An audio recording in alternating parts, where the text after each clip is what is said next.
할렐루야. 말 못하고 듣지 못하는 귀신 들린 아이를 둔 부모가 이 아이를 데리고 예수님에게 왔습니다. 그런데 예수님이 계시지 않았어요. 그래서 제자들에게 부탁을 했어요. 제자들이 그 아이를 고치려고 노력을 해봤고 시도를 했지만 그 아이를 고치지 못했어요. 어찌된 일일까요? 오늘 읽은 말씀 마가복음 9장 29절 마지막 말씀에서 제자들이 그 아이의 병을 고치지 못하고서 예수님은 고치는데 왜 자기들은 고치지 못했을까? 이런 생각과 함께 예수님에게 물었더니 예수님이 하시는 말씀이 기도 외에는 이런 종류가 나가지 않는다라고 말씀하셨습니다. 도대체 6살 난 이 소녀의 기도는 하나님께서 들어주셔서 하나님의 기적을 만들어낸 반면에 오늘 본문에 등장하는 예수님의 제자였음에도 불구하고 그들이 시도한 그 질병 치유 사건 속에서 왜 하나님의 기적이 나타나지 않은 걸까?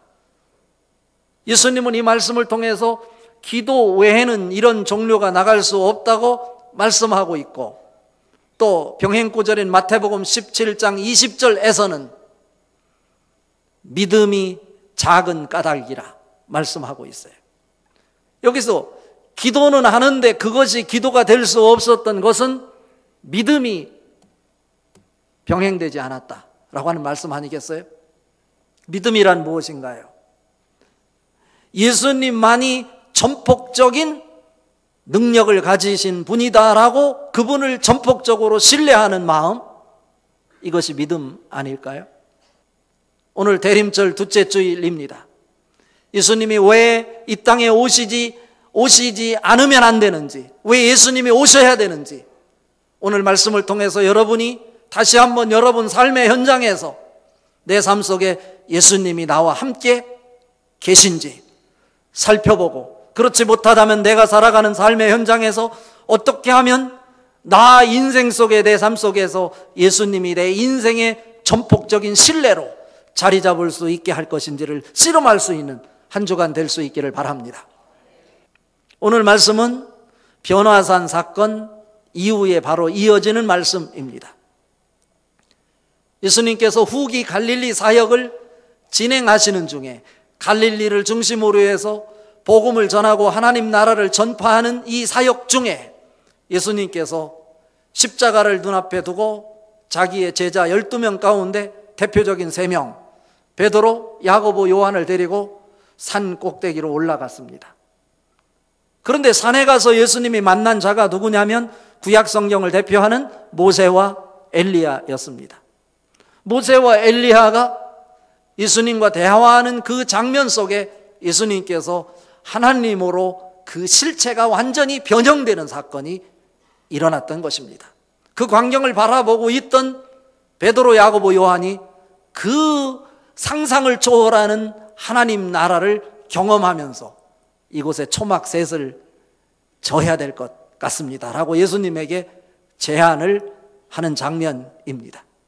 그런데 여기서 중요한 것은 또 이 베드로, 야고보, 요한이 예수님이 모세와 엘리야를 만나서 주고받는 대화의 장면 속에 예수님이 흰눈과 같이 바뀌어 변형된 그 모습 속에 여지껏 살아오면서 경험하지 못했던 새로운 신비의 하나님 나라, 즉 천국을 경험하는 그 상황 속에서 황홀경에 빠졌던 것입니다. 바라기는 이 시간 함께 예배 자리에 하나님 앞에 선 여러분들 모두가 이 강대상에서 선포되는 하나님의 말씀이 하나님의 말씀으로 들려질 수 있기를 바랍니다. 이 말씀이 들려져야 여러분이 살아가는 삶 자체가 하나님의 은혜인 것을 깨달아지는 거예요. 하나님의 은혜가 깨달아져야 내가 은혜를 말할 수 있는 것입니다. 내가 감사를 말할 수 있는 것입니다. 내 인생을 말할 수 있는 것입니다. 하나님의 말씀이 들려져야 하나님 은혜 속에서 하나님의 말씀을 말하는 것이지, 그것이 들려지지 않으니까 우리는 헛소리를 하는 거예요. 엉뚱한 소리를 하는 거예요. 하나님의 은혜가 아닌 다른 소리를 하니까 그것이 원망이 되고 불평이 되는 거죠. 그것은 어디에서 만들어지는 것입니까? 내가 살아오는 인생 속에 내가 30년을 살고 40년을 살고 50년을 살고 70년을 살고 80년을 살면서 경험한 것이 하나의 지식이 되어 그것이 나의 생각으로 자리 잡게 되고 그 생각이 나의 사고의 틀로 내 인생의 하나의 성으로 자리매김하는 것입니다. 요새가 되는 거예요. 그러니까 세상에 그 어떤 소리가 들리더라도 나의 요새화가 된 그 생각이 흔들리지 않아요. 그러니까 내가 신앙생활 한다고 하면서도 내가 목사가 되었음에도 불구하고 내가 직분을 맡았음에도 불구하고 하나님의 말씀이 들리는데 그 말씀이 나에게 들리지 않는 것입니다. 왜? 나의 성이 내 속에 자리 잡고 있기 때문에 그래요.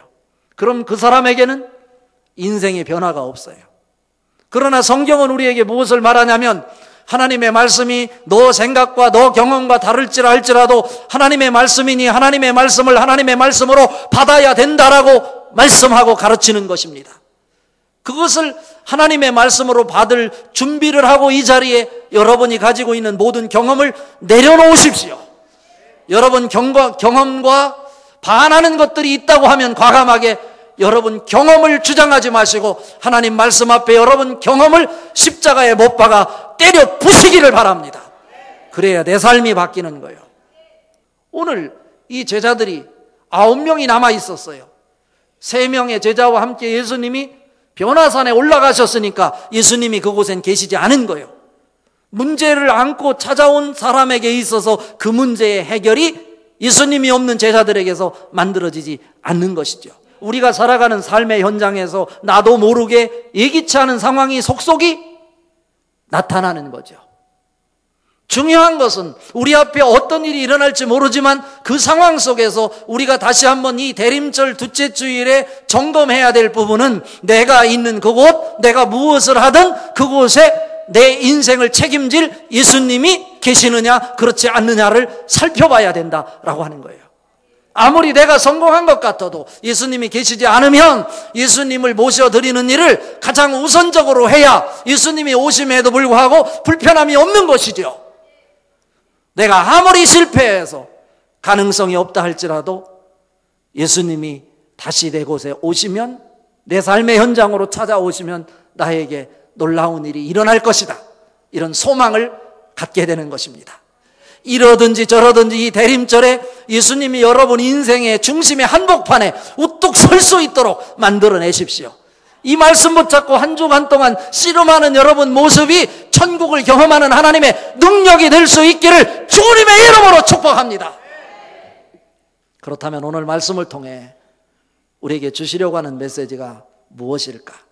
첫 번째로 우리 인생 속에 예수가 없으면 세상의 조롱거리가 됩니다 라고 하는 것입니다.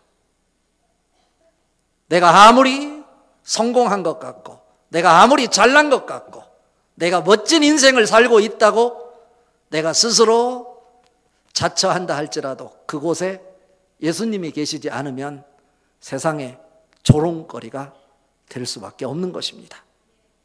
오늘 읽은 말씀 14절 15절 말씀 같이 한번 읽어봅니다.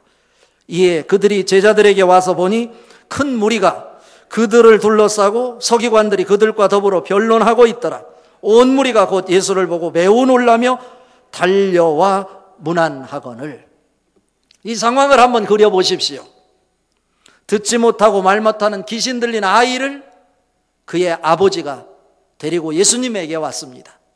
예수님을 만나면 이 아이를 고칠 수 있을 것이다라는 믿음을 가지고 찾아왔을 것입니다. 그런데 예수님이 계시지 않았어요. 왜요? 예수님은 세 제자와 함께 변화산에 올라가셨기 때문에 그렇습니다. 예수님은 계시지 않지만 예수님을 따라다니며 예수님을 추종했던 예수님의 제자들, 그들이 예수님이 하시는 일을 할 수 있을 것이라고 생각하고 남아있는 9명의 제자들에게 우리 아이를 좀 고쳐달라고 이렇게 부탁을 했을 것입니다. 제자들이 시도를 해봤지만 그 일이 자기들 생각대로 되지 않았어요. 그러자 그곳에 모여들었던 사람, 오늘 본문에 보니까 서기관과 또 예수님이 그곳에 오신다는 소식을 듣고 전국 각처에서 몰려든 수많은 군중들이 그 제자들 9명을 에워싸고 그를 향해서 손가락질하면서 비아냥대는 모습이 오늘 본문 말씀 14절 15절 말씀이에요. 그들은 할 수 있다고 생각했어요. 그러나 그것은 흉내내는 것이었지 실제로 할 수 없었어요. 그러자 그곳에 모여든 사람들이 제자들을 향해서 너가 제자가 맞아? 너가 정말 예수님과 함께 살았던 사람이 맞아? 라고 하면서 손가락질을 하면서 비아냥대고 있는 모습입니다. 여기서 우리가 발견할 수 있는 것이 무엇입니까? 우리 삶의 현장에서, 우리의 가정에서, 아이들을 양육함에 있어서, 그리고 사업을 함에 있어서, 직장 생활을 함에 있어서 어느 곳에 어떤 모양으로 살아가든 그곳에 누가 계시지 않으면, 주님이 계시지 않으면 내가 세상에 손가락질을 받고 조롱을 받을 수밖에 없다고 하는 것을 오늘 가르쳐 줍니다. 여러분도 어떠한 상황 속에서도 좌절하지 마십시오. 흔들리지 마십시오. 누구를 모셔드리기만 하면, 하나님을 모셔드리기만 하면 그 하나님이 여러분을 다시 세워주실 것입니다. 그러나 여러분 인생 중심에 하나님이 계시지 않으면, 우리를 위해서 십자가에 못 박혀 돌아가시고 우리를 구원해 주신 예수 그리스도가 계시지 않으면 여러분 인생이 성공한 것 같지만 성공한 것이 아니라 언제 쓰러지고 넘어질지 모른다는 사실을 기억하고 예수 그리스도를 여러분 가슴 속에 꼭 붙잡고 살아갈 수 있기를 주님의 이름으로 축복합니다. 고린도전서 1장 30절에 너희는 하나님으로부터 나서 그리스도 예수 안에 있고 입니다. 하나님의 사람은 그리스도 안에 있을 때 의미를 갖게 되는 것입니다. 그리스도 안에서 하나님의 역사하시는 그 능력을 오늘 또 경험하며 하나님을 찬양할 수 있는, 내가 아니고 하나님의 은혜입니다, 내 인생 하나님의 은혜입니다, 고백할 수 있기를 바랍니다. 오늘 제자들의 모습을 또 한번 살펴봅시다. 그 상황 속에서 세상 사람들에게 손가락질을 당하며 비아냥을 당하며 아무 말하지 못한 채 고개를 들지 못하고 주눅들어 있는 제자들의 모습입니다. 그때 예수님이 그들에게 나타나셔서 무엇하는 거냐, 무슨 논쟁을 이렇게 심각하게 모든 사람이 집중하여 여기에서 이야기하는 거냐. 그러자 한 사람이 예수님에게 달려와서 반갑게 맞이했다고 오늘 말씀합니다. 그 상황 속에서 예수님이 하시는 일이 무엇인지 한번 살펴봅시다. 19절 20절을 같이 한번 읽어봐요. 19절 20절 말씀, 대답하여 이르시되 믿음이 없는 세대여, 내가 얼마나 너희와 함께 있으며 얼마나 너희에게 참으리요, 그를 내게로 데려오라 하시매 이에 데리고 오니 귀신이 예수를 보고 곧 그 아이로 심히 경련을 일으키게 하는지라 그가 땅에 엎드러져 구르며 거품을 흘리더라. 여기서 중요한 메시지가 담겨 있어요. 예수님이 그 광경을 보시고 말씀하시는 말씀이 뭐냐면 이런 말씀이세요. 믿음이 없는 세대요. 믿음이 뭐라고 제가 말씀드렸습니까? 예수 그리스도를 전폭적으로 신뢰하는 마음이라고 그랬어요. 믿음이 없는 세대요 라고 말씀하시면서 뭐라고 이어갑니까? 내가 얼마나 너희와 함께 있어야 되겠냐, 내가 얼마나 더 참아야 되겠냐. 이것은 무엇을 또 말씀하고 싶은 것입니까? 내가 너희와 몇 년 동안 같이 있었거늘 내가 언제까지 너희와 함께 있어야만 너희가 무슨 일을 할 수 있겠냐. 다시 말하면 그동안에는 예수님이 다 하셨어요, 모든 일을. 그런데 내가 잠시 자리를 비웠다고 해서 너희가 아무것도 한다면 이건 믿음의 문제 아니냐. 내가 없더라도 그곳에 나가 있게 할 수 있는 방식이 있지 않냐. 그것을 왜 너는 깨닫지 못하고 있느냐. 믿음이 없는 세대라고 질책을 하고 있는 것입니다. 그러면서 그 광경 속에 오늘 20절에 보니까 이에 그 아이를 데리고 오라. 예수님이 명하시니까 그 아이가 왔어요. 그리고 20절에 보니까 뭐냐면 귀신이 예수를 보고 라고 나와 있어요. NIV 영어 성경에는 뭐라고 나왔냐면 The Spirit saw Jesus. 그런데 많은 학자들이 The Spirit, 귀신, 이라고 해석하지 않아요. 뭐라고 말하냐면 He saw Jesus라고 나와요. 다시 말하면 그 아이 속에 귀신이 있어서 듣지 못하게 하고 말 못하게 하는 그 귀신의 영이 그를 주도하고 있지만 지금 예수님 앞에 왔을 때 예수님을 본 사람은 누구냐면 귀신이 아니고 이 아이가 예수님을 주목했다는 거예요. 그러자 그 아이가 경련을 일으키고 입에 거품을 뿜으면서 다 쏟아냈다라고 하는 장면입니다. 보세요. 오늘 본문 말씀을 통해서 우리에게 주시는 것도 바로 그거예요. 그 아이가 귀신에 사로잡혀 있었지만 예수님에게 시선을 집중하는 순간 그가 세상에서 가졌던 모든 지저분하고 더러운 것들이 다 거품을 일면서 뿜어냈다고 하는 사실이요. 여러분, 이 시간 말씀을 통해서 말씀으로 오신 예수님, 말씀을 들으면서 예수님에게 시선을 고정할 수 있기를 바랍니다. 그 말씀이 여러분 생각에 맞지 않을 수도 있어. 여러분에게 도전을 주는 말씀일 수도 있어요. 그러나 하나님이 하시는 말씀이기에 그 말씀 붙잡고 있는 동안 여러분이 쏟아내야 될 것, 뿜어내야 될 것, 여러분이 붙잡고 있는 세상의 모든 것들 다 쏟아낼 수 있기를 주님의 이름으로 축복합니다. 그것이 쏟아내져야 예수 그리스도를 전폭적으로 신뢰할 수 있어요. 하나님의 생각으로 바뀌어질 수 있어요. 내가 무엇을 하든 어떤 삶으로 살아가든 우리가 점검해야 될 것이, 내가 예수님이 내 중심에 서 있는지를 확인해야 된다는 거예요. 오늘 23절에 이렇게 말씀하잖냐. 할 수 있거든이 무슨 말이냐. 믿는 자들에게는 능치 못한 일이 없느니라 말씀하고 있잖아. If you can, said Jesus, everything is possible for him who believes. 믿는 자들에게는 능치 못할 일이 없대요. 그 능력을 갖고 계신 예수님, 여러분이 그 예수님에게 시선을 채널로 고정시키기만 하면, 그곳에 맞추기만 하면 여러분 인생에 닥친 여타의 문제를 할지라도 그분이 해결해 주실 줄 믿습니다. 천국의 능력을 경험하게 될 줄로 믿습니다. 이 대림절에 우리가 주목해야 될 부분이 이 부분이에요. 마지막 결론입니다. 오늘 읽은 말씀 27절과 29절 같이 읽어봅니다. 27절요. 예수께서 그 손을 잡아 일으키시니 이에 일어서니라.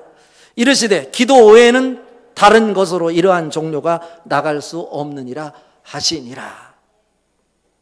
이 아이가 경련을 일으켰어요. 세상에 붙잡혔던 걸 다 뿜어냈어요. 그러자 사람들은 뭐예요? 저 인생 끝났구나. 다 버렸어요. 끝난 거예요. 죽었다고 말하는 거예요. 그러나 예수님이 세상 사람들은 죽었다고 하지만 그 아이의 손을 잡아 일으키니 그 아이가 일어났다고 오늘 성경은 말씀하고 있는 것입니다. 집에 들어갔을 때 제자들이 조용히 예수님에게 묻기를, 예수님, 우리들이 그 아이 귀신을 쫓아내려고 가진 방법을 다 동원했는데 그 아이가 끄떡도 하지 않았는데 예수님께서는 말씀 한마디로 그 아이를 치료하시니 이게 어떻게 된 것입니까? 라고 물었어요. 여기서 제가 이 말씀을 묵상하고 또 묵상하고 또 묵상하면서 깨달은 영적 메시지는 뭐냐면, 주님 없는 기도는 기도가 아니다 라고 하는 것입니다. 주님 모시고 하는 기도만 참다운 기도이다 라고 하는 것을 말하는 거예요.